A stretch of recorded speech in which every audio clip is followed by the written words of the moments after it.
Tikang sang mga barangay officials sa Lapus kontra illegal parking ginapangabay sang Iloilo City TTMO nga sundon man sang iban nga distrito. Ini ang gintutukan ni Zen Kilantang Sasa.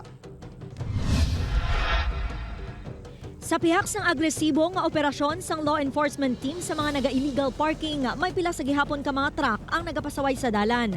Diri sa Banuyaw, La Paz, talalupang doon nga may mga nagapondo sa gihapon nga mga truck. Nagadugang man sa kagutok sa dalan ang mga nagapabulkit sa vulcanizing shop sa Baldoza.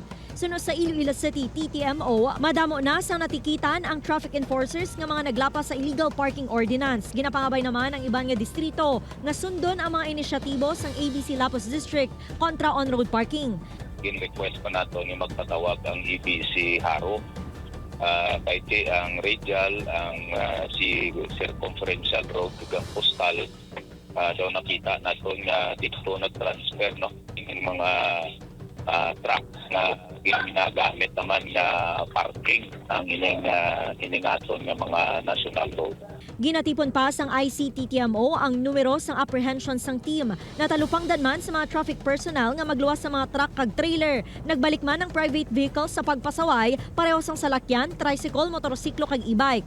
Nagalaom naman si Iloilo City Mayor Jared Trañas nga mapadayon ang clearing operation sa mga national highway. Nakaka-coordinate na ini sa LTO, Highway Patrol Group kag Traffic Division sang ICPO. Pagin pangatagan na ni sila sang mga fines ang atuto nga nagapark, no? Hopefully with the continuous operations of LTO, PNP, Highway Patrol Group, ma-regular na ni. Natala na nga makigsapol ang kapitanes sang Haro District sa July 25, Webes agud talakayon man ang problema sa on-road parking. Upod kay Cirilo Randuque, Zen Kilantang Sasa, One Western Visayas.